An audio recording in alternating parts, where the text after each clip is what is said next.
Alright, so let's take a few moments to talk about the role of shareholders. Alright, and so as we know, shareholders really provide the capital, and they vote, they show up and vote typically once a year. And that's really what they do. So the biggest thing that shareholders do, or the most important thing I should say, is the right to be notified and to attend the meetings. Right?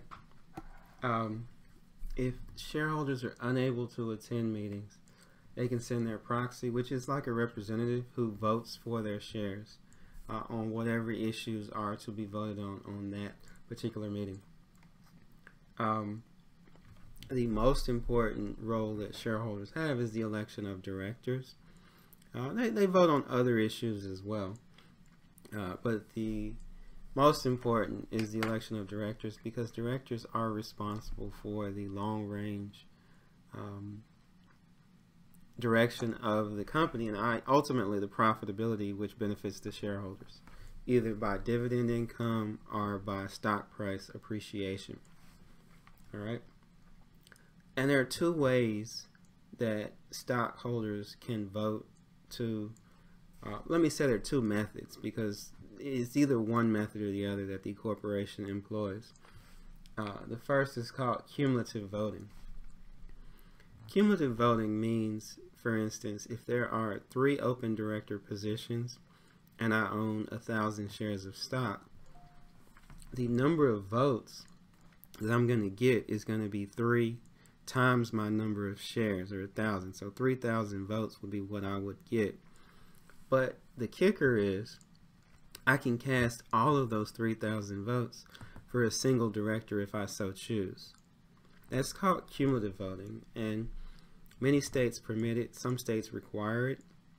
It allows for minority shareholders to be able to place directors, at least 1 or 2 members on the board of directors.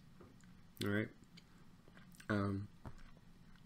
The alternative method of voting is called straight voting, which, you have an open seat and you vote for one candidate for that seat, kind of like we have for elections, right? And those are the two ways that shareholders can vote for to elect directors. Preemptive rights.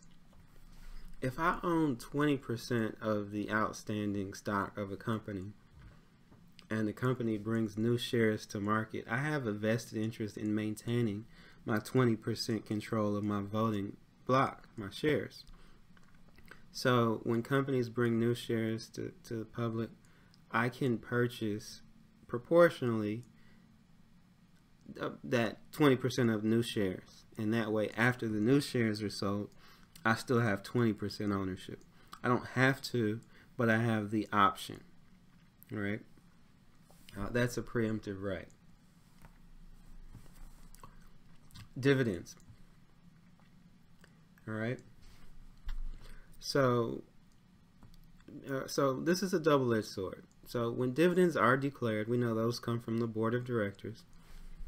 All stockholders have the right to participate in that dividend. All common stockholders. Preferred, typically, it depends. But all common shareholders have a right to participate. But stockholders, shareholders do not have the right to compel the corporation to issue a dividend. All right? So as an example, we'll refer to Dodge Brothers versus Ford Motor Company. All right, and if those names sound familiar, they should. The Ford Motor Company was the Tesla of its day, right? It pioneered new technology, the assembly line, driving down the cost of production of vehicles, making vehicles affordable to the average person. And Henry Ford was not interested in paying a dividend. He was more interested in reinvesting profits into operations and further innovation. Well, the Dodge brothers were the largest investors at the time in Ford Motor Company, but they wanted a dividend. They wanted to see some return of their investment in Ford Motor Company. So they sued to compel Ford Motor Company to issue a dividend, and they lost, right? So they were unable to compel Ford to pay a dividend. Upset, they liquidated their stock ownership in Ford Motor Company and took the proceeds, I should say, and formed their own motor company. All right, and that's why that's the genesis of Dodge Motors, right, which later became, Chrysler and Plymouth, and still exists today. With the Ram brand, and it's part of Fiat Chrysler America, or FCA. So the moral of the story is that stockholders cannot compel the board or the company to pay a dividend, but when one is paid, they do have the right to participate equally in that dividend. Okay. Right to inspect the books, and we've seen that before. Right to transfer their shares. It means you can sell your shares. This is for publicly traded companies. It may be limited in your family or your close corporations. The shareholder derivative suit. All right, now this is complicated. And it doesn't happen that often, but it does happen. So what a shareholder derivative suit is the shareholders are suing to compel, typically it's the board of directors, to take some particular action. All right? And the logic is that the action that the board is not taking is detrimental to the corporation itself, and by extension, the shareholders. All right. If shareholders are successful in a shareholder derivative suit,